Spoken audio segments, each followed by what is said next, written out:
Happy Saturday morning from the Motor City Madmouth. This is No Limits. You are live on this beautiful Saturday. What do we call it? A spring day is what it is in most of the parts. If you're living in Florida and Las Vegas, you don't have spring. You got summer all year long. With that said, welcome to No Limits. My name is Scott Morgan, Roth Motor City Madmouth. Pleased to be joined by Candy Ebling. And we have a special guest today, Joel Franco, the founder of Where Our Children Play. And I'm going to tell you, folks, if you're having an opportunity to watch this show live, you will get your time's worth. And hello, Brian Snow.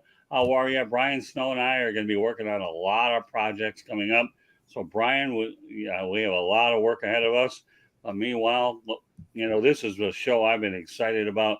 I know Chalane Miller wasn't able to make it today, but I guarantee you she's going to get peppered when I get done with that one when we bring him back in 2 or 3 weeks. Chalane, feel better? You're going to need all the rest you can, because when you and I go at it, and Joel and Candy are the spectators, as the old legendary Keith Jackson of sports would say, "Oh, Nelly!" Am I a little loud for a Saturday morning? I don't know. A little. Yeah, that's okay. That's you. Yeah, no, that's okay. I'm just trying to be myself, So with that said, let me give you an overview of what this broadcast is all about. Okay, with Joel, I've had an opportunity, like many of my guests, to meet him on LinkedIn, which if you're looking for a professional source out there to come in contact with people, LinkedIn, in my opinion, is definitely truly in a class of its own. I would say the best. And then, of course, I've done all right with Twitter and Facebook, but LinkedIn is where it is at, especially when it comes to finding top-notch, first-class professionals. Joel just happens to fall into the LinkedIn category. We've been communicating for the last couple of weeks until we nailed down this time slot, and I'm so thrilled that we have him on. And not only that, I want to let everybody know that, Joel, you are anything but a one and done. They may not say that in Kentucky basketball where you have one and dones, but you are anything but a one and done. I want to give everybody an overview of what you do. And in the coming weeks, as the relationship between Where Our Children Play and South Florida Tribune Broadcasting Network comes in, that you'll have a lot of insightful opportunities pertaining to children. Let's face it, I think what really to me is important about talking about children is they are what what we deal with at the circle of life, right? Pretty much. And exactly. I think why I want to incorporate children content on here, and I don't feel there's a better individual such Joel than you, of course, Chalane down the line. So with that said, okay, here, let's go to it. Joel, first of all, I know we've spoken about a series of programs for kids in sports, middle and high school. So let's break them down individually. Yep. Start with condition, physical condition. Go ahead and give me an overview on that. Yes, first of all, thank you so much for having me. Chalane regretfully wasn't able to join us, but like you said, she'll be with us next time. Yes, so the idea what we started was to create a program for children and parents where two things can happen. Number one, education, where we can help each family learn and understand what strength and conditioning, nutrition, mental health actually is. Because so many of those words get thrown around, especially in the Twitterverse or Instagram or social media in general, but so many times without context. And so many times you hear a lot of like cliche words, but kids don't really understand what that means, because strength and conditioning is a lot of things. And so Chalane and I have partnered up to create a program that is per child, per sport, on an individual basis, because all of us, every single person in the world is an individual. And we all have our needs. We all have our deficiencies, if you will. Some people favor the left, some people favor the right, some people's backs a little turn, their ankle problems, they have a knee problem, whatever it is. So what we wanted to create was a way for each child to understand their body better, so then they can perform whatever the sport they're playing in a much higher level. Because once you understand why you have certain pains, you can work on fixing those certain pains and those certain deficiencies, if you will, and you can get better. You can get faster, you can get stronger. So what we do is, well, Chalane mostly in this particular case, she analyzes each child individually. She does an evaluation and assessment, and once that's done, she then asks them questions. They could vary from uh, what hurts, what doesn't hurt, when you play, all sorts of general questions, also to understand who the kid is. Right. Because once you understand who the kid is as a person, not just as a physical body, you also know how to talk to them, which unfortunately too many coaches tend not to do. They focus on one specific thing, but they don't focus on the whole person, which is kind of silly. Um, you should focus on the whole person, because that's how you are able to get them to do what you need them to do. So the idea is, once you would create this program for them, like you have to do, push-ups or sit-ups or squats or whatever it is, then it evolves. And this is why we love this part. This is the part that we love the most, because then it becomes a relationship with the kid. Like, so if a child is blowing by the program in 2 seconds, it means their body is like taking off. We adjust it, we modify it, we make it harder or easier if they're having some injury or they needed to slow down. And it becomes a relationship with the child, and consequently with the parent, who are now understanding why their child is doing whatever they're doing, because they don't have to go to some gym where you pay $400, they give you, this is what you have to do, go do it, but there's no understanding of, why am I doing this, what is this actually going to do to me, and also you're not sure if even what you're doing is going to help me. Because how many coaches I have seen that I heard, well, when I trained for boxing, this is what we did to get stronger. Yeah, but you're coaching soccer.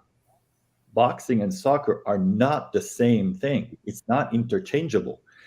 Um, every sport requires, and not only every sport, but every position in that particular sport requires different different work programs. A catcher is not the same thing as a pitcher. A wide receiver is not the same thing as a quarterback or a defensive lineman. So soccer is the same thing. A goalie is not the same thing as a striker or a midfielder. So, a center is not the same as a point guard. So there's a lot of things that need to be looked into when we give kids a training program. Well, And then yeah, sorry, go ahead. And every kid is different and has different body chemistry and makeup and background and resources as well. That is exactly the whole point of why we do this. We wanted to create this type of program that is all inclusive, but at the same time, it can be done anywhere. All right. So no money. What I'm going to do now, Joel and Candy, I'm going to break down everything in a specific classification, okay? And I mean, totally, that way everybody can follow along with as well as they can. So, item number 1, okay, and then we'll talk about condition. The next will be nutrition and then mental health, okay? I want to break them down individually. So, let's elaborate more about the physical condition, Joel, and then we'll proceed to the next one. Okay, so basically what it looks like, once Chalane does the evaluation and she gets the questions answers for the kids, she prepares this, like, you're going to have to do, this is what you should be doing. And actually, I should back up for a quick second. The biggest question that we ask the children is, what is your schedule like? Because kids today are so overscheduled, right, that we don't want to become an extra thing that they have to do. Right. We want to be something that they want to do. So we specifically ask them, okay, what is your schedule from Monday to Sunday or Sunday to whatever? And once we know that, then we can start to, okay, so they tell us, okay, we have practice 4 days a week. All right. So to add the program for them to get better, it's going to be challenging. So we need to find ways. Okay, so for you, maybe instead of doing an hour, how about if we do 3 times a week, 30 minutes? Right. You know what I mean? Things like that, so that we can adjust to their schedule.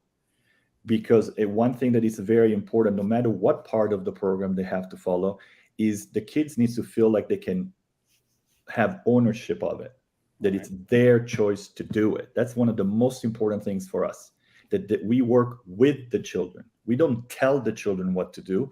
We work with them to help them. So once we create that specific to a child program, we tend to focus first on the fundamentals. So on movement, on the kinesiology type stuff, where we focus on them from the base. Because you can't just say, okay, go pitch 100 miles an hour and you're 12 years old, right?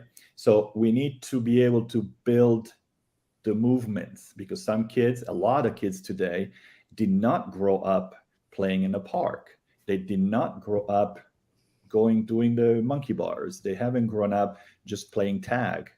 So there's a lot of basic movements that kids don't know how to do. Mm-hmm. I had a doctor once told me, an Olympic doctor, as I'm working on the movie, that he challenged me and he told me, why don't you give these 10 basic exercises to your kids when you go to practice tonight for soccer? And I laughed at him, and he said, yes, I know. You think I'm funny. Go do it. Call me back tomorrow and tell me what you think. And there were basic stuff like run forward, run backwards, right side, run side to side, very, very, very, very basics. I would say that 90% of my kids couldn't do it. They could not do it. They could not run side to side. They could not walk side to side. They couldn't walk backwards without turning. So those are the kind of things that's like, wait a second. He was right. Right. But of course, I'm not an MD, so I never thought about it that way. But as a coach, I started to realize, oh my God, I have to start to pay attention to those things, because that would cut down on injuries.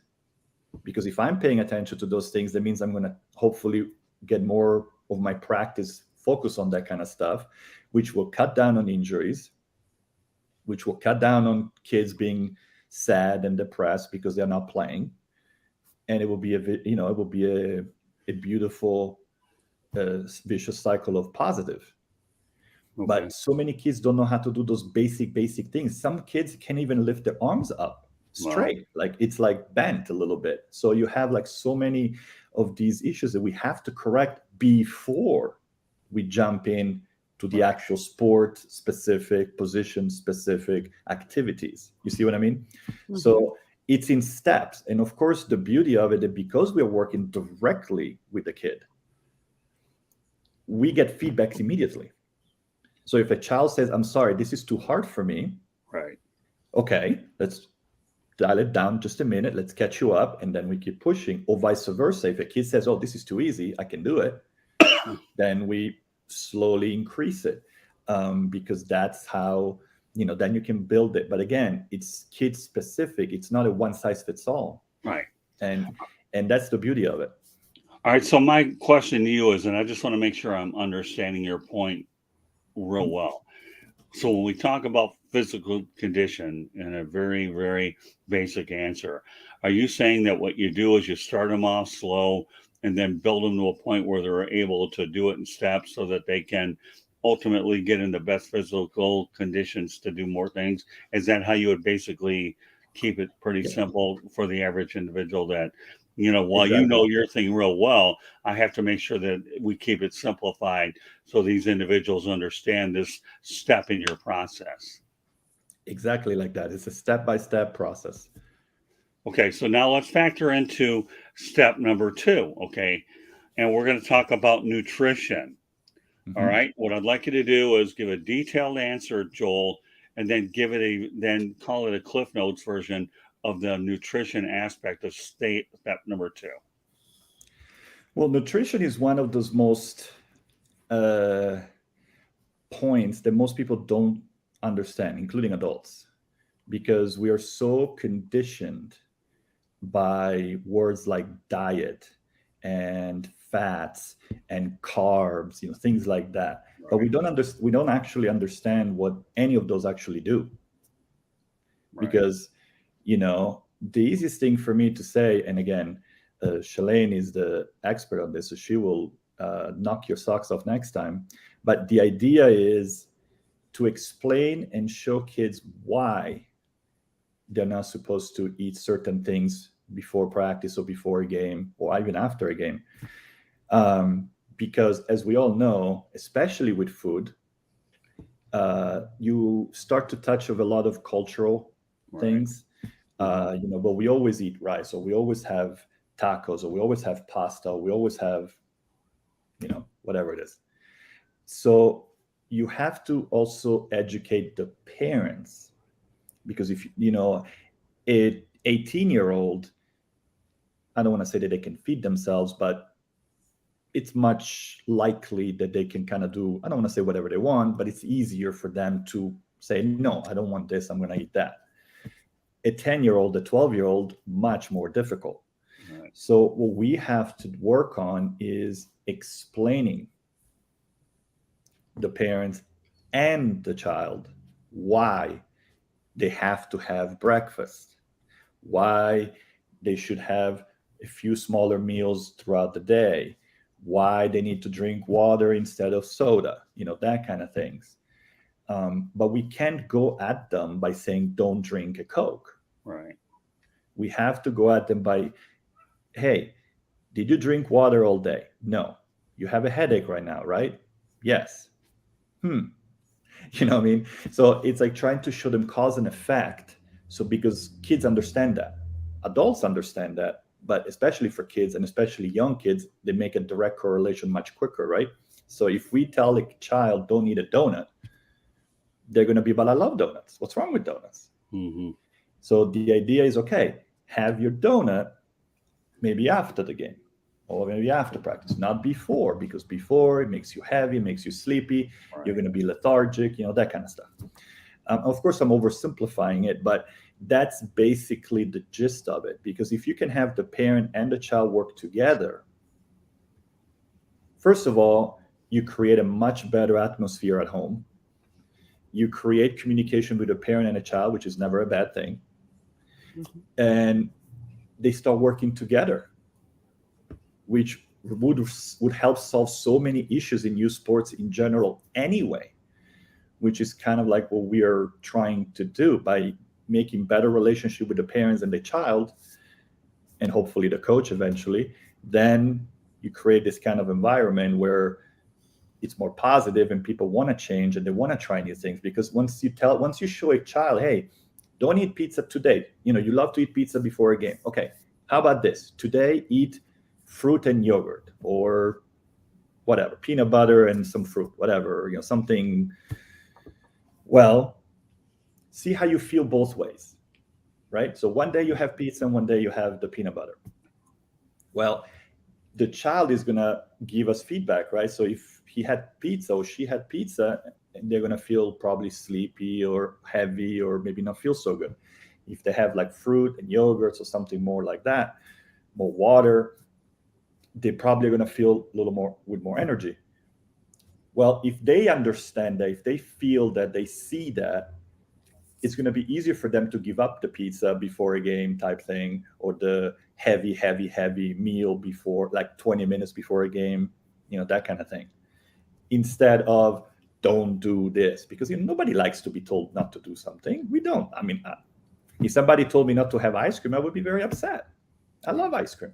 So it's, it's that kind of stuff. It's like, we want to educate, we want to help, we want to communicate. It has to become a communication. And if we don't work on that level, it's never going to work. So the main thing when you talk about nutrition, and then Candy, why don't you let everybody know our information in a moment, okay? You're trying to really establish, a balancing act in terms of have your higher calorie meals after a game. That way it's kind of like you've extended that energy, right? So that you don't really feel the brunt of it. But then you have the balancing act between, a lot of the healthier stuff one day and the other cravings, if I can put it loosely, another day. So I look at it like a little balancing act when you look at nutrition between how they're connected, and that's where the relationship and the kid, as well as you people, as advisors, comes into play, and you're able to put together a multifaceted program with the three participants involved. Am I reading that correctly? It is. It has to be, because eventually, like anything, it's not something that's going to happen overnight. We're not going to change our habits in 2 minutes. Right. So we're going to build on it. And our goal is not to shame anybody. It's not to make you feel bad. The idea is exactly that, to teach you what you're doing, how you're doing it. And that's why when we do our assessment, we ask so many questions to the child, because we need to understand what their habits are. We need to understand what their schedule is. Right. Because if not, we can't help them properly if we don't understand that relationship. Like, what time do they get up? What time do they go to bed? Do they eat before practice, or do they have to wait until after the practice or after the game, whatever it is? Because so many children today get up at 5 a.m. and they don't go to bed until like 11. And they don't often have a chance to have a few meals during the day, because they're in school, and you have like a 15-minute lunch recess. So you don't want to eat during that. You want to go out and play. You want to be outside for a few minutes, because your brain is about to explode, because you're exhausted, because you just a lot of information for those 3-4 periods before you have lunch. So there's a lot of these things that we need to understand, so that we can help them more, so that we can slowly, bring some carrots one day, maybe bring a banana, maybe bring a thing of milk, whatever it is. So then slowly they start to get into these habits of good stuff. And then over time, they won't even realize what they're doing. And now they have habit formed for the rest of their lives, even if when they stop playing whatever the sport they're playing. And that's what really is the goal, right? To educate, get them better, good habit. And, and like you said, in moderation. If one day they want a donut, have a donut. Right. Chalane will kill me for saying that, but that's the idea. Everything in moderation.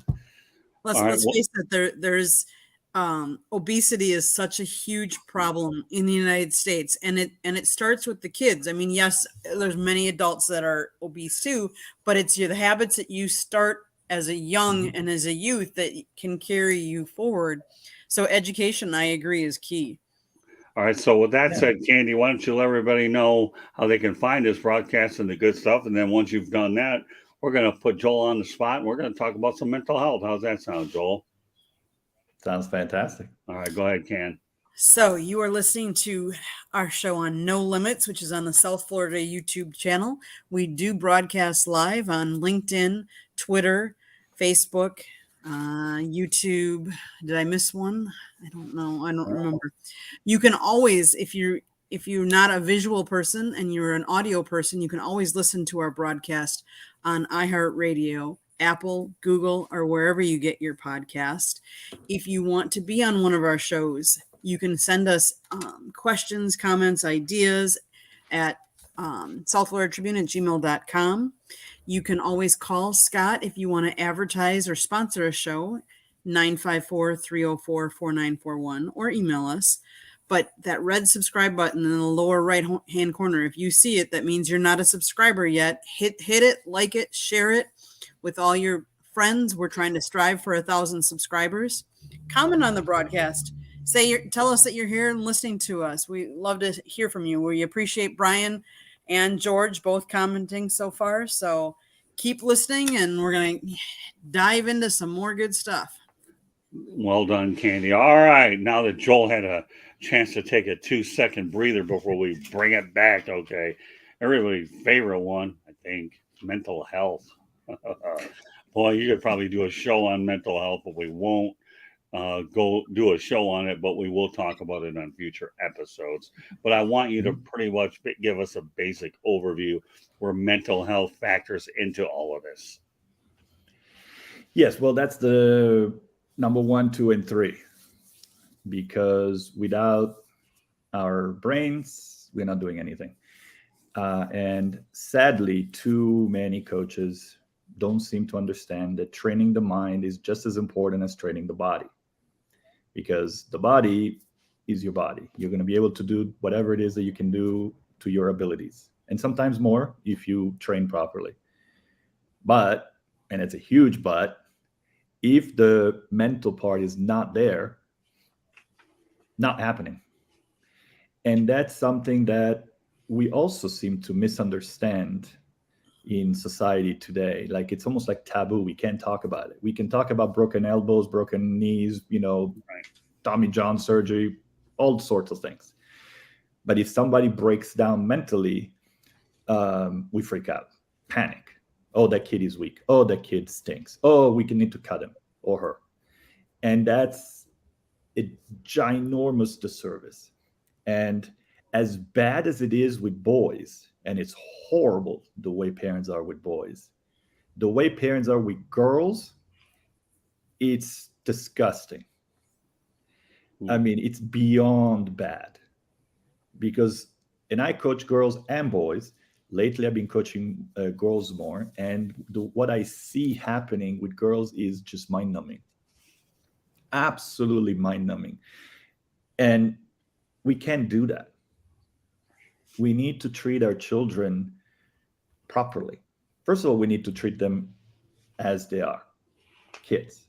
They're not adults. They're not a 30-year-old version of Michael Jordan. I mean, a 12-year-old version of Michael Jordan. They're not. They won't be. They will never be. They may be the best version of Mickey or Tommy or Jenny or whoever, but they will not be Michael Jordan because they're not Michael Jordan. They're themselves. So we need to stop that. They're doing sports, but they're doing sports at their age. So let's stop trying to make them Kobe Bryant. They're not. Kobe Bryant was not Kobe Bryant at 10 years old. Right? So it doesn't work that way. John Small said when we interviewed him for the movie, he said, you get to a point where the sport chooses you. And that is so true. But so many of these kids are forced into something because of their parents played that sport, because maybe the parents, it's the only sport they know, because maybe that's a way for the kid to make money. I don't know what the reasons are. But if you are 7 foot tall, chances are that you're not going to play soccer. Not because you're bad at it, but there's not that many 7-footer that play soccer, right? Just like if you're 4'10", probably you're not going to be a center in the NBA.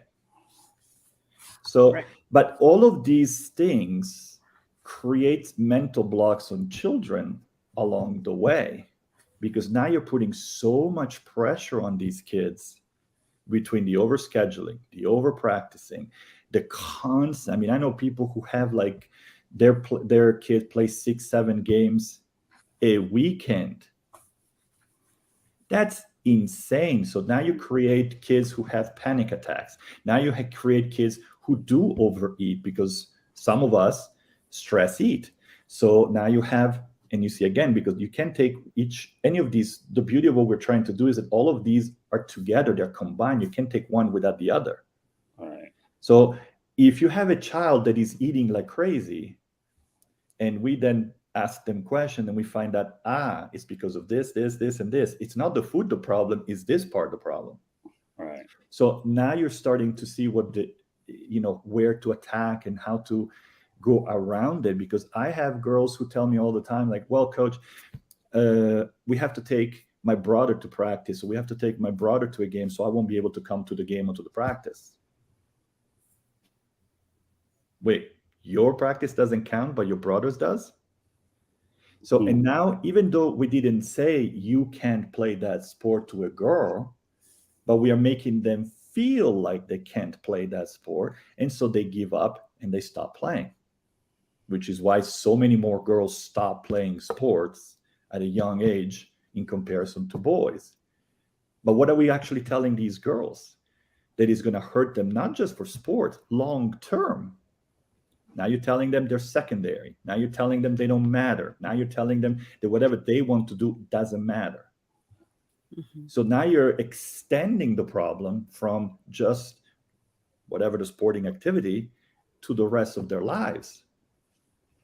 I mean, we do very similar things to boys the opposite way. It's like, well, you're not tough enough. But what does that mean? You're not tough enough. It means nothing. There's actually no substance to that statement. So you're playing injured. So we're forcing boys to play hurt. Why? Because you're not tough enough. So you have a 10-year-old who blows their knee or their shoulders or whatever it is, and now they can't play ever again. Right. And you accomplish what exactly? I mean, we do that to adults too. Like you have adults where their legs, their limbs are barely moving, and we force them to play. And then we say, well, he wasn't tough enough. He needs to toughen up. He needs to do it for the team. Okay. So they have to jeopardize their lives for 2 games, 1 game. Are we kidding? So that's the kind of stuff that we want to focus on, is how to help children deal with that kind of stuff, but most importantly, be able to talk about it. Mm-hmm. Because so often, as soon as you use the word mental, psychology, right, it becomes taboo. Like we can't talk. It's like, no, it's woke, or it's silly. It's who cares? Kids just they're just too weak. Well, again, what are we telling our kids by saying stuff like that?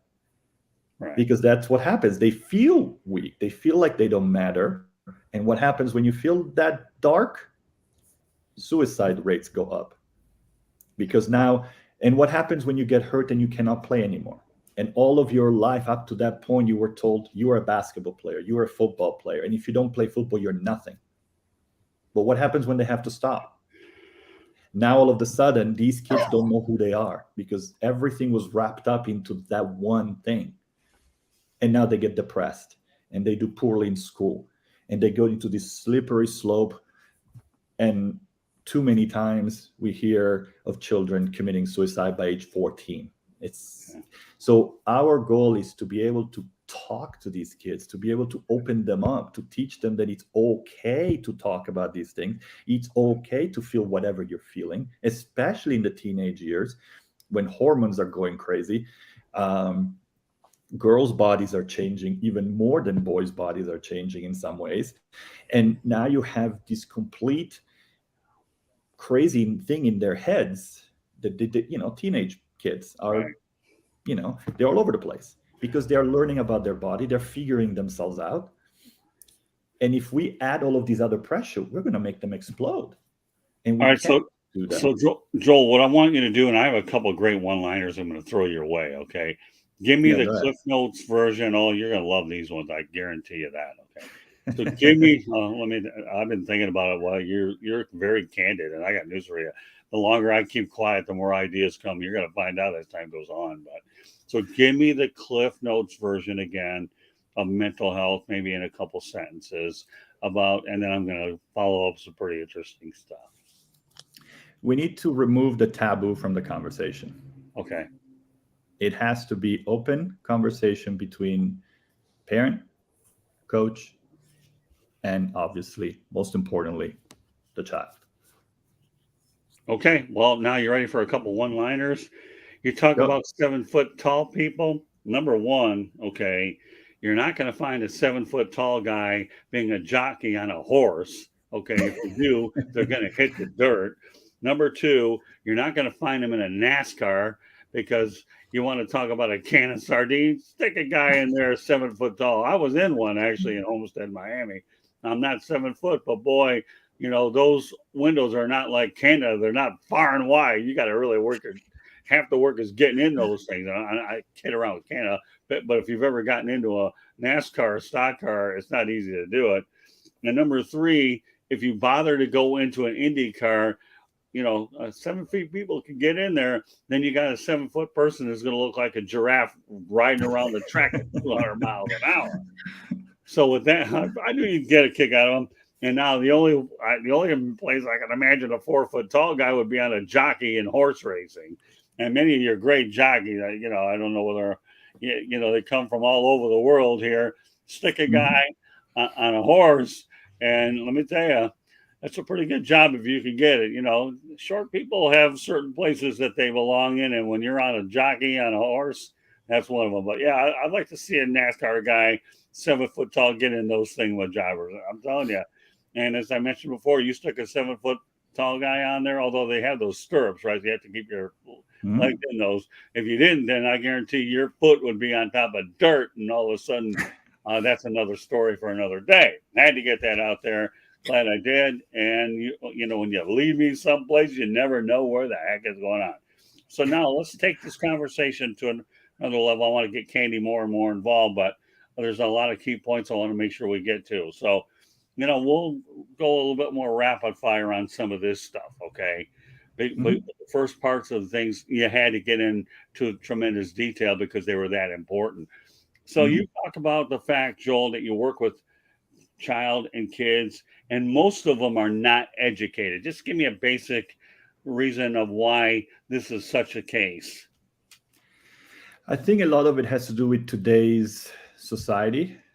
Some of it has to do with culture, where they're from, where they grew up, and not in a negative way, but it does make a difference. Every culture has different standards, if you will, of what is or isn't accepted.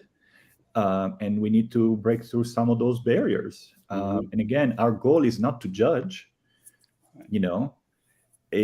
our goal is to teach, educate. Because like I said, every culture has their pluses and every culture has their minuses. And that's the beauty of the world, that we get to learn from a variety of different people from everywhere. At the same time, the mental part seems to be a pretty common problem across cultures. And that's something that we need to learn how to navigate, to help, because we want to help. And the minute that you educate people and you teach them something, they will be able to use that forever. If you judge them and you criticize them, you lost them. And that's not what we want to do at all. We want to be able to help them. And sometimes you have to be very patient. You can't just bang at something. You have to be carefully walking through so they can understand, so they can hear you. Because so many things that we do today, which I do think is probably one of the biggest problems we have in today's society, is that we don't listen to each other. Right. So if we don't listen to each other, what we do is meaningless. So we have to be able to find a way to communicate with people from different parts of the world and find a common understanding. So then we can actually make progress. Okay. All right. So Joel, do you think part of it is that we have become a society where we always think that our kids have to have it better off than we did, and therefore we're scheduling everything, and we have to work like both parents.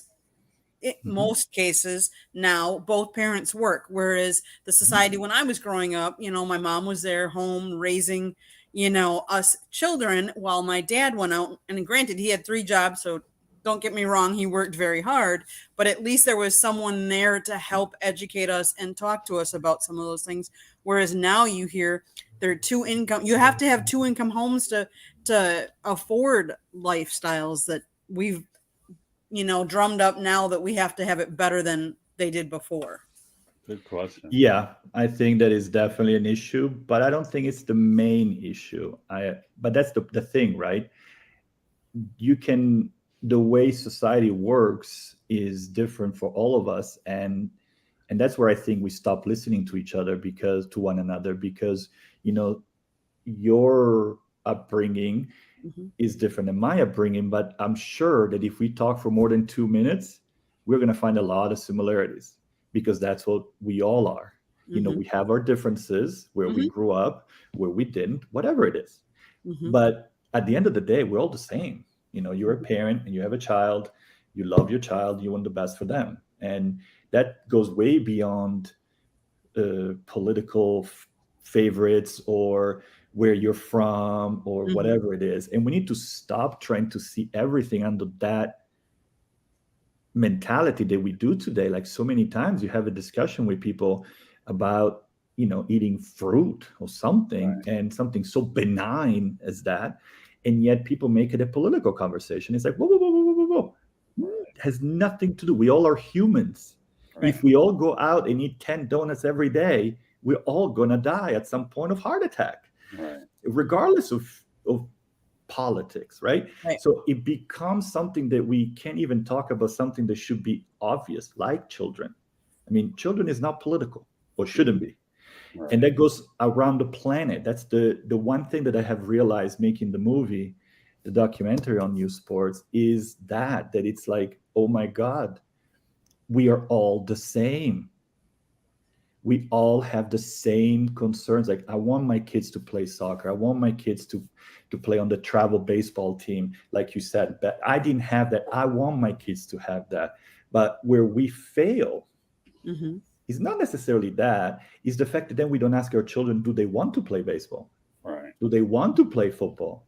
Or do they want to play football, baseball, soccer, tennis at that level? Mm-hmm. We forget that step. And that's where we get lost, because all of a sudden you're spending all of this money. And because you spend all of this money, you're putting so much pressure on the children, because the children know that you're spending a lot of money. The children know you're working 3 jobs. The children know that you have to take off work to take them to wherever they have to go.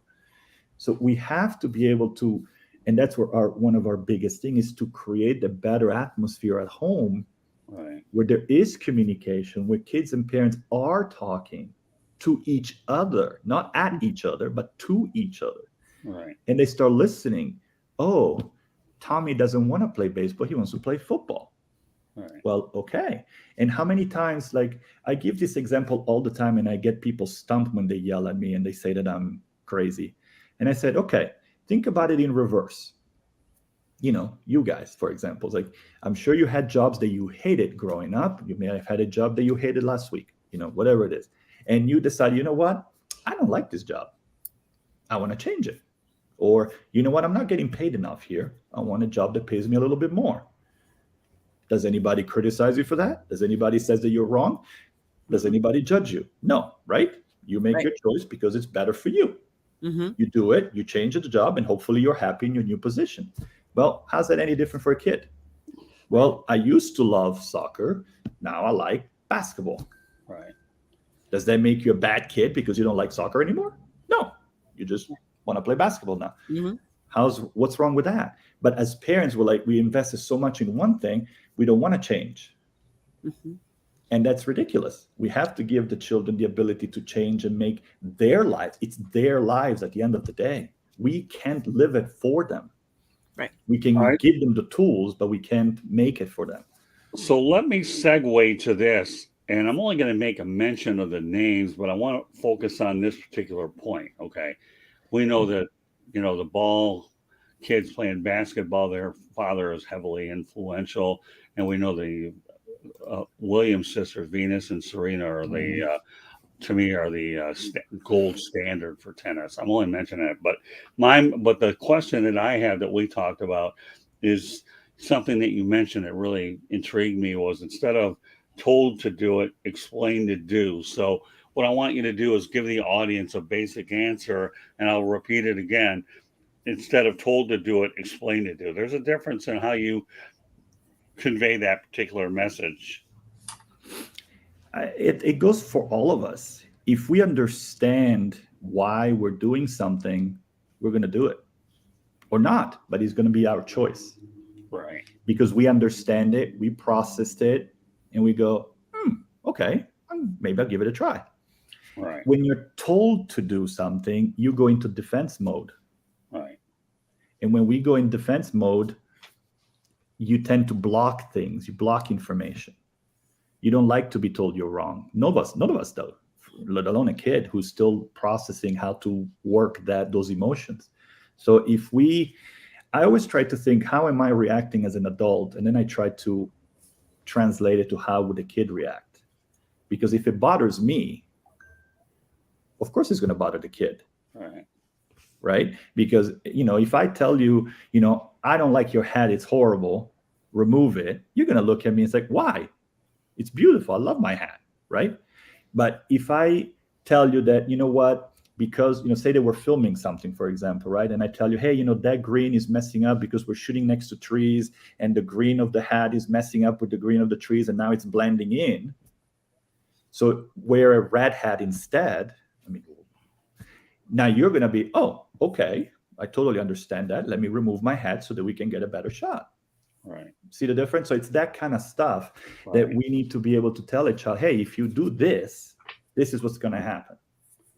Yeah, you know how I often refer to something like that? It's a tool that's commonly used in sales called the velvet hammer is really what it is. You ever heard the That's a term good way to velvet put it. hammer? You ever heard of the term? No, I haven't. Well, now you have. One of my old bosses told me about it. Now I understand the psychology of it, which is why what you're saying in terms of told to do versus explained to do falls into that mode. All right. So the next point here is educate people, understand versus telling. Why don't you give me your overview on that? Well, that's basically the follow-up to what we just said. It's once you understand what you're doing, you learned it and you won't forget it. And once you don't forget it, now you are, I guess, by definition, educated. Right. So it becomes something that, again, it becomes a cycle.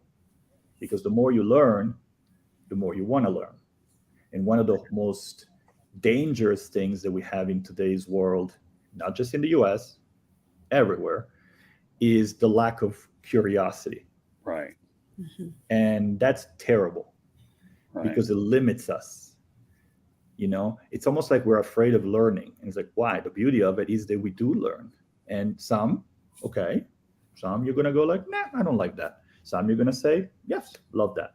Right. But we got to learn and we got to be curious. We're humans. Human beings are curious by nature. So why are we forcing ourselves not to learn? Right. So our goal is to be able to do that very thing, to create kids and parents who are curious, who are becoming more curious, who now, because once they learn one thing, they're going to hopefully start to connect the dots to something else. Right. And now all of a sudden, you're starting to build the line goes up, and now they're figuring, that's why I so, and that's the beauty of it. There's nothing better to me than learning. Yeah. And you know what? Let me say this again, because I think I'm really intrigued by everything you've talked about. I think it's a heck of an opportunity to get you out there in a message. Understand versus telling. Okay. To me, it's about being a sponge, because when you understand something, then you can tell stories. And that's where a lot of this stuff really ties in. So that's why I'm glad we touched on it briefly. Now, you alluded to this earlier, Joel, and now I want to really bring this into play. A couple more topics. And what I'm going to do, folks, is after I cover a couple of things, Candy's going to take over, and then she's going to have the opportunity to ask anything she wants. I just want to stay on point so we're able to go here. So, with that said, okay, how much psychology factors into all of this? I know you touched on it, Joel, briefly, but now you have an opportunity to put the P word into play and explain to our viewers, both not only watching us, but as well as listening to us, whether it's on the road or not, because the psychology I do believe plays a huge role. But tell me what you've got. The floor's yours on this one. Well, psychology is like a lot of other things, right? We all are different.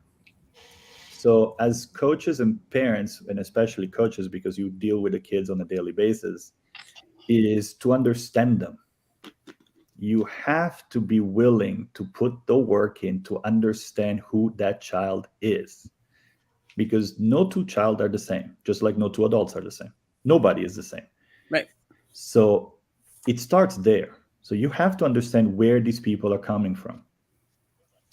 And if you can figure that out, you will understand their psychology and you will understand how to talk to them. Some kids like it when you not yell at them, but some kids like it when you're a little more forceful with them. Some kids like it when you just talk like this and say, hey, Timmy, next time, take the ball to the hoop, lay up. Okay. And Timmy will do that. Some kids prefer you not saying anything until after. So there's an umpteenth, ways the kids like or don't like something. And you have to find it. Because if you don't find it, you're going to lose some of those kids. But you're not going to just lose them for your team. You're going to lose them, period. Right. called Tune I You Out, is what it's called, Tune You Out 101. And if I'm yeah. understanding you correctly, psychology plays an enormous role into everything you're doing. Because I can tell you, whether you're a kid or an athlete, if the message isn't conveyed in a proper way, they'll tune you out. And that's where psychology and Freud really comes into play. And And and it's even more than that, because you really think about it. Like, one of the things I learned is, for example, which really shocked me when I learned it, if I yell at you from the sidelines and I'm screaming at you at the top of my lungs, all the most horrible things possible, right? Or if I do the very same thing with the same voice, tone, everything, but I'm screaming that I love you instead, our brain does not distinguish the two. Right. So we immediately go into defense mode, flight or fancy, whatever the term is, right? Mhm. So I could tell you that I love you, or I could tell you that I hate you, and your brain won't distinguish it because you're screaming at me. So now what you're doing is you're going like this as a child. I mean, as an adult too, but as a child especially, you're like, what? Oh my God, coach is mad. Coach is mad. What did I do? What did I do? Right? Even if you told them they were wonderful. Right. So we have to understand how that works. Right. Because then when you communicate with someone, you're going to do something different. Right. So, once I learned that, for example, I started to teach my kids that when I call their name, they can look at me. It's not negative. They're looking at me and I'm going like this or whatever, or go over there. But I'm signaling. Right. I'm not screaming. Right. You see what I mean? And that goes into the psyche of a child, because now when they hear me say their name, they don't go like this, because they're already used to that. That's not what I need. I need something else. Right. You know what I mean? Because I say this, for example, one of the funniest mistakes I've ever made as a coach was there was one player that took off. It was one-on-one, and there was another player next to her, and she was offside. So I screamed at the top of my lung, "Don't pass her the ball." Now, in my mind, I'm saying, "Don't pass her the ball because she's offside." In her mind, she's saying, "Don't pass her the ball because it's her." You see what I mean? As soon as I said that, I go, "Oh no, what did I just do?" Right? Because it clicked for me. What did I actually say?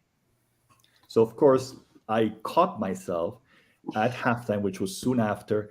The only thing I talked about in the halftime conversation was, I apologize. I said, "I am so sorry. That is not what I meant." And I explained what I actually meant. But you see, if I didn't catch myself, now that player is thinking in her head, "I cannot pass the ball to my teammate because coach doesn't want me to." They didn't think she's offside, so don't give her the ball. She think coach doesn't want me to play, so she must suck, and that player is thinking, "Why does coach hate me?" Right. Just for a completely something that I had no intentions of doing, right? Now, thinking back, it's kind of funny. But at the time, I was like, "Oh my God, what did I do?" And that's what we have to be able to do, because as coaches, first of all, we have to accept that we make mistakes and we screw up, which too many of us don't do. And we have to, because we're not infallible. We make mistakes all the time. Okay, so then I want to follow up with this thing here, okay? You really struck a chord here with me on this, okay? And just give me a basic answer on this, because I know where I'm going to go with it, okay? Go. Are kids young enough to understand the word psychology in terms of relating, or does it take a while to understand what psychology is really all about, if you get what I'm saying? And then the follow-up question to that will be, give me the general age of your kids in terms of your type of clientele. So start with the first part and then the second. Yes, they do. Okay. But obviously you have to talk to them at age level. So you're not going to talk like this to a 9-year-old. Right. you're going to have to speak to them as they would understand as 9-year-olds. So whatever example you're going to have to use, it has to match their age. Right. And again, that goes back to what we talked earlier, that we cannot have a one-size-fits-all approach to coaching. Right. Okay. Just like parenting, of course, but coaching in particular, because we're talking sports. You cannot do that. Each child is different. So you have to approach it at their age level. Not talking to them as they're idiots. Let's be clear. Right. Age appropriate does not mean talking to them like they're idiots, because too many coaches talk with kids like they're idiots. They're not idiots at all. They're Okay. smarter than us. Kids see things that we don't, just like adult players see things on the field, on the court, on the ice, wherever, that we don't see as coaches, because they're the ones doing it. Okay. We are not doing it. Like, I've had players come to me and tell me, hey, coach, if I switch like this, I will be better because I'm going against blah, blah, blah. Now, as a coach, you have two options. You either listen to your player, or you say, no, I'm the boss. Do what I say. Right. I always choose to listen to my players 95% of the time. Right. Sometimes I'd say, no, you know what? Let's try this first and then this way. But once you do that, you see, to me, again, it goes back to showing them versus telling them. So if you tell someone, talk to me, they come and talk to you, you listened, you give them an answer, and they go, oh, coach really listened to me. Now I get it, right? But if you tell somebody, come talk to me, I'm here for you, they come talk to you, you ignore them, right. Coach is full of it. And that goes, and that they understand. So it's like, they may not understand words like psychology and things like that, but they do understand the psychology of it and what it does to them. Okay, so then if I'm hearing you correctly, that they are very conscious or cognizant of psychology is what you're telling me. And then the follow-up to that is, give me a age in terms of the type of kids that you're actually going ahead. And then my last question until Candy takes over is, I'm going to lump 3 points. Okay, so give me the general age for what you guys work with. At the moment, we're working with kids 10 and up. Okay. So we're working from 10 to high school at the moment. This is what we have. Eventually, we'd like to maybe go a little bit younger, but probably 10 will be the cutoff. Like, let's start from 10 up. Right. Because a lot of times, I mean, there's no real point for 7, 8-year-old to do physical training. Just go out and play. Go out and play tag. Go out and do monkey bars. Go out and just bump into each other and fall on the ground and get up again. You know what I mean? Just go and have fun. Okay. There's no reason for a 6-year-old to be doing like 50 push-ups in a day. I mean, it's ridiculous. Right. No, just go and play. So usually we try to start around 10, 11. And then, of course, then we go up. All right. I'll never forget a situation a long time ago in 1987, when I was working in North Carolina, and I did 2 public speeches. One was to a church group, and it was about the negative effects of drug abuse and alcohol and all that. They received the message better. Or when I went to a local community center, I had to change my whole approach. I said, you know what, this, isn't working out. So what I did is I didn't rip up my outline. I just knew, all right, just talk to these kids and hope it registers. So I can appreciate where you're coming from. And hey, listen, they gained as much out of it as the other. And they were both unique and different experiences. Mm-hmm. I enjoyed each of them. Now, I'm going to lump this situation together. Afterwards, Candy takes over. I'm sure she'll have some Candy questions that she wants. But when we talk about your program, Joel, overall, you talk about the fact that it's specific to sport with a child. Number 2 child gets the same program, and then you individualize it for each child, and they have different needs. So I want you to take each and every point that I made and give me an overall overview of what, once again, I'll repeat them again, specific to sport child. Obviously, the number 2 child gets the same program, individualize it, because each child has different needs. So just put it all together, and the floor is yours. And then after you've answered that question, Candy, I'm sure will have a bunch of great questions. Yeah, I mean, that's pretty much it.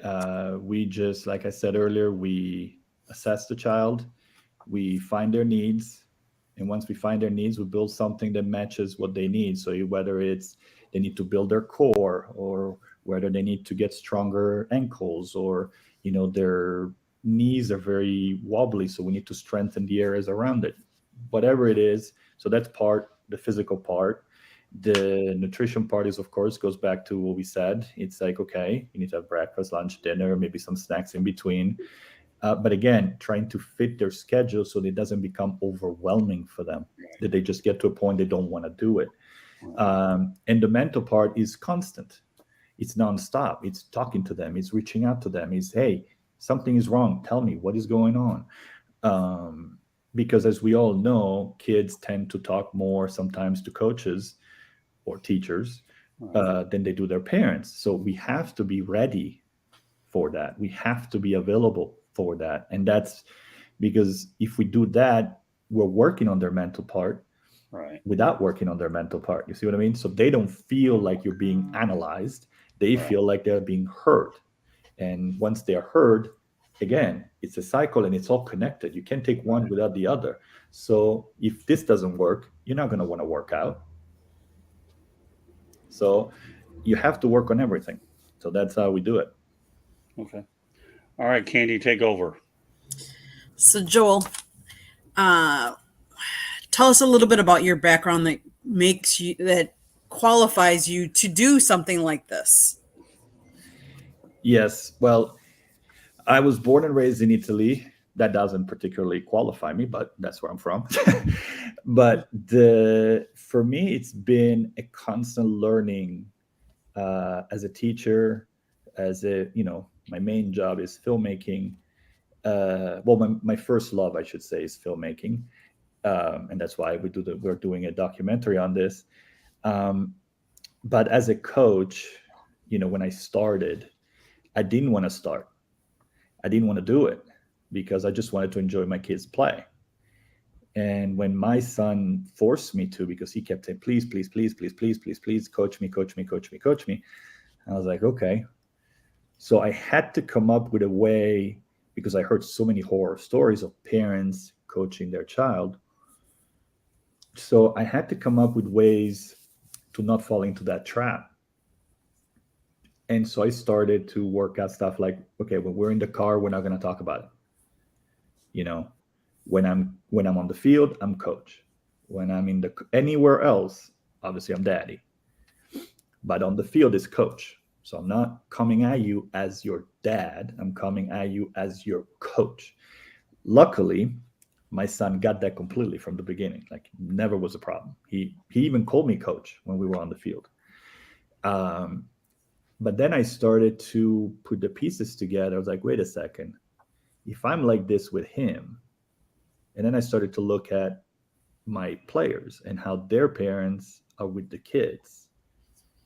And I was starting to scratch my head because I'm like, oh my God, what are they doing? Right? Yelling, screaming, cussing them out, telling them they sucked. And I'm like, they're 7. Know what I mean? Mm-hmm. And so the whole thing about the car was like, I don't want to talk about it unless you want to talk about it. And that was I was like, as strict as it gets. The second we get into the car, we're not talking about what just happened. You need a minute, because what I was hoping was to work out a way for them to digest, calm down, whether it was positive or negative, and then talk about it. Now we got to a point where it's my kids who ask me, hey, what did I do wrong? What did I do right? But now it comes from a different place. They're asking me. So over time as a coach, I started to put together I started to see these things happening. And then I started to talk to other coaches and see how they do things. And a lot of coaches don't want to talk about what they do because, God forbid, they're like the geniuses of the geniuses. And that was confusing to me. But then I started to talk to coaches abroad. And they were more than happy to talk. I was like, that's interesting. Why are the coaches over there more interested than to talk about stuff to you than coaches over here?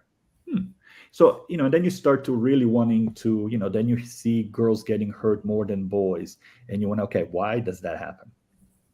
And then you find out that coaches don't study, they don't learn. And it's like, well, why? So it's like, I want to learn.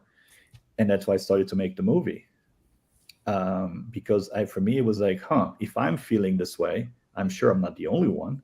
Right. Or at least I hope I'm not the only one. And obviously I'm not, because I got a chance to talk to so many wonderful people who feel the same way I do. And hopefully we can show that to the world. So tell us a little bit about the documentary, like how long, obviously you just told us what your inspiration was to make the documentary. Yeah. How long has this been, how long has it taken you? And I'm not judging, because obviously to do a good job, like sometimes it takes a while to do the job the way you want it to be done. And then when do you think it'll be released? Yes. So COVID slowed us down a bit, as many things. But at the same time, it helped us tremendously. So I'll always have this love-hate relationship with COVID because it was a disaster, obviously. But it helped us because it allowed me time to focus and to really find out what we needed. I was always be grateful, relatively speaking, to have had those 1.5 to 2 years of. Unfortunately, we were all in a pause. We couldn't do much, so we kind of had to pause. But at the same time, I was able to talk to a lot of people. So I got to learn. I got to reach out. I got to network. I got to communicate. And then I did a lot of things like we're doing right now. And then you realize, oh my God, I actually have a lot of footage that I didn't think I had. Right. So it's been a few years in the making. And now, hopefully, if all goes well, we should potentially be done by summertime. Now we're editing. My goal is to have the movie somewhere in the 80-minute range. I don't like documentaries. They're too long. I don't like them. An hour to me is too short, but over an hour and a half is too much information. And people tend not to, you get bored after a while. It's just too much. So I'm hoping to be in and around, let's say 90 minutes or less. So yeah, I just can't wait. I'm excited. Like I said, we're editing right now. We're starting to structure it, put all the pieces where they hopefully go, and then we go from there. Give us some like sneak peek, or like who is in it, or what can we expect from it? Well, hopefully the idea is that everybody's going to get something different from it.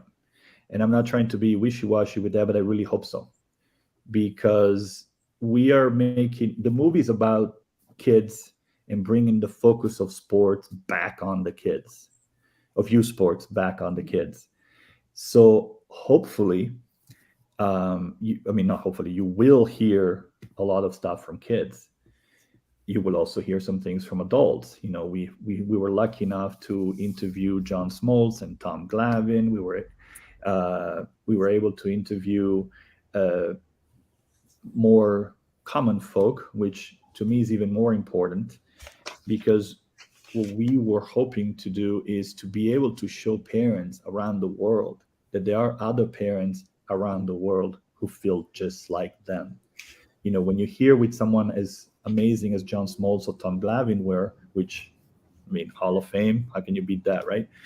And their interviews were spectacular. They were amazing. And that kind of shows the potential and the possibility of what a child could get to. And some people may find that the most important part, but some people may find that what the dad or the mom in the movie, who just have to work 2 jobs like you and me, they talk about. You see, so I'm hoping that people can take from different parts and connect to different ways. Because we're talking about the whole system. We're not talking about one thing in particular. It's not just money. It's not just a crazy coach or a crazy parent. It's the whole system. The whole system is messed up, not just one thing. We can't just fix one thing and hope the rest goes into place. Awesome. So you talk about coaching and doing individual coaching as well. So we'll transition a little bit from the documentary. Where do you do this coaching, or how do you do the coaching, or how does a parent that wants their kid to be coached, what do they do? You hope for the best. I think too many parents trust the wrong people, and they don't trust themselves. if you candy tell, oh, you need to go to Scott because Scott is the greatest coach in the planet. And I go to Scott and I'm like, that doesn't look like he knows what he's doing. Well, but Candy said Scott is the best, so Scott has to be the best. Well, yes, that may be the case, but it may not also be the case. And sometimes parents, one of the parents in the movie actually said this, we abdicate our responsibility as parents because we trust people. Well, if Scott is the best coach, then my daughter has to play with Scott. Well, what if Scott is not a perfect coach for my kids? Right? Because my kids may not like Scott's style. It happens. Yep. So, and it doesn't make Scott's bad, or doesn't make my kids bad. It just no connection. Okay. But that's where it becomes a hard thing for parents, because there is a fear of missing out. So if I don't go with Scott, oh my God, what's my kid will never play baseball. Well, not true.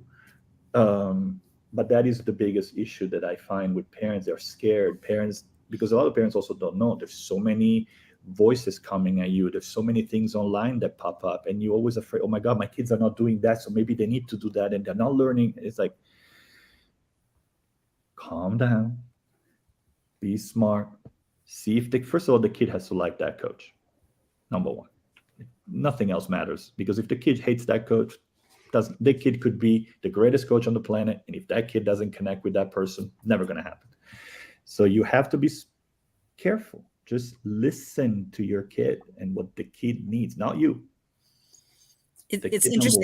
It's interesting you say that, because in the corporate America, they say that you don't leave a job, you don't leave the company because of the company. You leave the job because of the manager you have.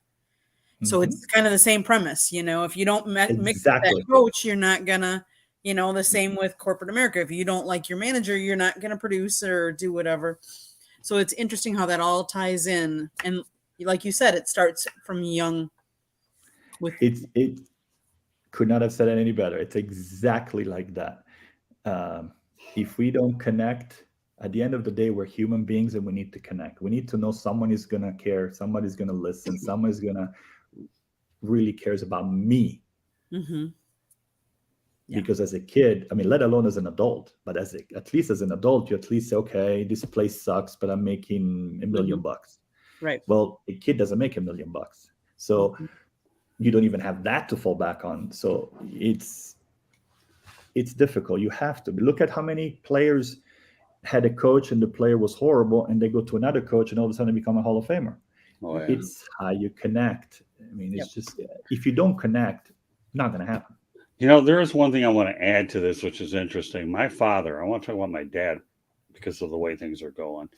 I had an opportunity to play baseball with him he coached me in baseball for 5 years, coached me in basketball for 1, and then I took a year off and coached with him along with other people. And I'll tell you one thing, to me, when it came to youth sports, my dad is numero uno, number one. He is. And I'm not being biased, okay, because he's my dad. And I'll tell you why. Number one, when it comes to getting off the slow starts, I'm really good at it, okay? And I'm not afraid to admit that here on a national platform. But my first 2 years of Little League were absolutely god-awful, okay? But I was on the team. I got whatever innings I had to get on. Year number 3, though, it was a different story. We had a couple of catchers that didn't show up. Okay, my dad tried as hard as he could to put me in every position. I was bad at every one of them. Never got a chance to pitch. But year number 3, 2 starting catchers don't show up. Okay. And what happens? I raised my hand so loud, it's a wonder I didn't even, it was a wonder that my shoulder wasn't disconnected. You get the idea. Of course, if you're listening, you won't, but visualize it anyways. My dad says, yeah, okay, go behind the plate. At this point, the poor guy's exhausted. Where do I stick this hyper kid of mine? Just have to find the right spot to put him somewhere. So you know what ended up happening? Not only did I do well at the catching position, okay, I loved the position because I was fully into the game. I was out there giving umpires a hard time. I was trash talking the hitter. I was doing a lot of mound visits to disrupt the flow to get my pitcher and my team every opportunity to do well. And then during innings, I was warming up my other pitchers as well. So you talk about the most hyper individual back then. And ironically, that particular year, unfortunately, my grandpa died because of lung cancer. And that particular year that I became a pro catcher, we went 21 wins and no losses and won the city championship undefeated the year my grandpa died. The following year, what ended up happening is we finished runner up at a higher different level. So as far as I'm concerned, my dad knew, because here's what ended up happening. Okay, I got the job. I said, Dad, you know what? I really got this here. I'm not giving this job up. I like it. And you put but you know what's really he likes about it? So what ended up happening was one catcher quit. The other one, my dad found a place for him in the lineup. And my dad says, I hate to tell you this, he's pretty good and I can't put him anywhere else. And because I chased down every foul ball and ran into fences, whatever. And my 60-year-old battered bull, maybe University of South Florida, by the way, in case you wonder what the bull is, anyways. But my dad to me was unbelievable. And to this day, he has a lot of people on Facebook that go out there and call him coach. But again, now I have to tell you a funny story. Being a catcher, okay, at that time, my dad owned a sporting goods store. So, trying to really talk about it in a lighthearted manner, considering the taxing physical nature of the position, I had no problem getting reinforcement type of equipment in places where the sun doesn't shine. And he had no problem bringing them back home because he kind of knew I need them. So now, since Mark Littell many years ago, started a thing called the Nutty Buddy, which is, and he was on my show many times and helped me create No Limits, former Royals and Cardinals pitcher. He had a cup which is so strong that I could have used it back then, but Mark Littell was kind of doing something else like pitching. But the reality is this, okay? Joel, what you talk about is, in fact, the year that I went runner-up, my dad took me out to a local ball field and threw probably 150 pitches at me, and I ended up getting a single during that game because I was not a good hitter. I could always bunt, sacrifice myself a little bit with a bunt, move people over, draw walks. But you talk about getting it right. My father got it right. He found a strength that I had and never yelled. I mean, he just did what he had to do. And so I'll figure out one way or the other. And when I stumbled into that catcher's position, I wasn't giving it back, and he would. And he said, "You don't have to." And that's that story, But when I put this program in perspective, and I draw everything from Candy's incredible questions, and Joel, obviously, your overview of the subject during that time that you and Candy were talking, I've got 4 or 5 episodes playing in my mind about what we're going to do, aside from Chalane, but we'll space them out as time goes on. But go ahead. I had to get that story in, and and I was going to do it. All right, Candy, go ahead and take over again, because I know you have some more great questions. Go ahead. Well, I don't know if I have a lot more questions for this episode, though. I mean, I think we've touched on a lot of different things. We touched on the documentary. We touched on, the coaching and everything like that. I guess, Joel, what would be the one thing you want people to leave this show knowing? I want them to know that it can be done, and it can be done right. And it doesn't have to be negative. It can be positive. And I don't mean that in the, cliche way. I mean in the where you develop, you grow, just like Scott just told us the story. Like, how many coaches would have cut Scott if it hadn't been the right one? Yeah, it was your dad, but your dad could have been the kind of person that said, you know what, Scott, go play football, right? You could have had that kind of dad. You didn't. But that's the point. You have to find the right person that will actually care about your child. They will actually help that child develop and grow and find whatever the fit is. And that's where we need to really, really, really focus on. It's like, let's listen to our children. Let's find out what they want. And then let's try to give that to them, not what we think they want, but what they want. And that's why, like I said, the whole point of the movie is, and of the nonprofit, is that it's like to listen to our child. The focus should be on our child, not on us. Yeah, I'll say this. I played hockey 1 year. I played basketball 1 year, well, with my dad. But baseball to me is a sport where it's a thinking man's sport. And when I treat life like a chess match. I don't know about you, Joel, but that's how I Yeah. treat it. Well, being able to think so many steps ahead. And I had an opportunity many years ago to talk to Larry Bird and ask him a couple of questions. But even with my dad, even though my athletic career was limited to 7 years, doing different sports, the biggest opportunity I got was when he owned that sporting goods store. He had a manager that used to appear on as a guest for Sports Talk in Detroit, and that manager got me in there, and I met my colleague George Eichhorn, who you saw comment.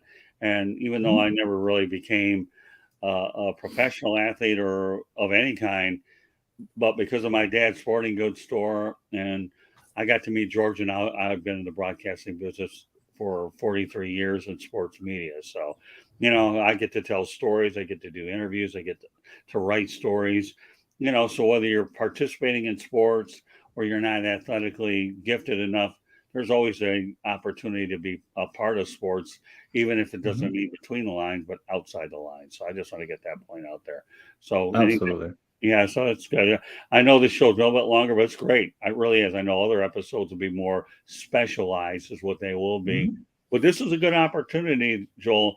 Whether even though Chalane wasn't on it, I'm sure she'll definitely draw ideas from what we're going to be working on later on. Hopefully, when she listens to the show. But this is a good overview of what we have in store with you, Joel. Obviously, you're where our children play, because there's going to be a lot of depths and elements that we have planning out future broadcasts. So, anything else you want to add, Candy? No. I've enjoyed talking to Joel and learning more about what we can do for our kids, but also what we can do as adults for adults as well. Any final thoughts, Joel? Let's just keep listening to our kids. Let's do it for them. Okay. Well, I'll just say this concludes this edition of No Limits. I hope you've enjoyed it as much as I've enjoyed not only creating it, producing it, and talking it. And we look forward to bringing Joel and a lot of his other folks on time and time again. And this is a lot of fun. And I think the one thing that we try to do at South Florida Tribune Broadcasting Network, and not only talk about the regular sports or non-sports related things, but when I come up with an idea where I'm throwing a Hail Mary, and as in the eyes of Brett Favre, I'm a gunslinger. I make no doubt about it. And this is what makes this industry so fun, is you can make anything out of what you want to make out of it.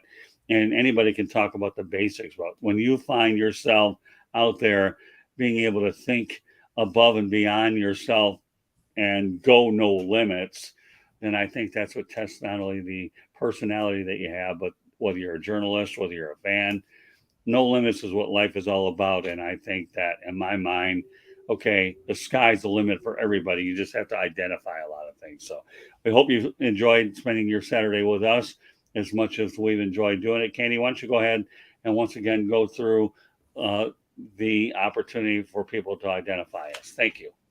So in the lower right corner, you're going to see a red subscribe button if you're not a subscriber. I don't know why you aren't. You need to be. We're striving for 1,000 subscribers. You can share these broadcasts with, any of your friends, anybody you think that would enjoy them. We have an audio version is always available on iHeartRadio, Apple, Spotify, Google, or wherever you get your podcast. If you'd like to be a contributor to South Florida Tribune, or if you want to be on one of our broadcasts, contact us either at Scott at 954-304-4941 or at southfloridatribune@gmail.com.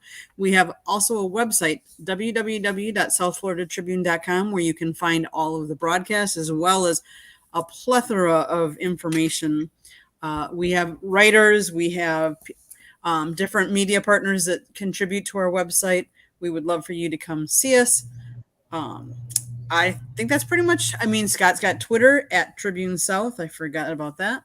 Facebook, Scott, South Florida Tribune. I think that's pretty much our laundry list of everything. Well, there you go. You got it from Candy. So meanwhile, Joel, I know we'll be talking probably later on today or whatever after the show. But meanwhile, I want to thank once again everybody for joining us on this edition of No Limits. Enjoy March Madness. Joel, how can we get a hold of you, or how can we, your website, or learn more about you? Yes, our website is whereourchildrenplay.org. I'm on social media at DOC Youth Sports, Twitter, Instagram, Facebook. I think I said them all. So, always forget one of those. So yeah, just follow us. You can also email me at Joel, Joel, at whereourchildrenplay.org. And yeah, I think I mentioned everyone. Perfect. So there you have it. Now you know how to get a hold of Joel. Everybody knows how to get a hold of us by now. If you don't, go to www.southfloridatribune.com and you'll have it all. And Candy is the one who has created the website, and she feeds it every day from a broadcasting standpoint, content, etc. So on that note, thank you very much for joining us on today's edition of No Limits. I hope you enjoyed March Madness tonight. We got off to a great start with you, Joel, and looking forward to doing a lot more projects with you, my friend. Thank you. Thank you. It was a pleasure. Can't wait. Good afternoon, everybody.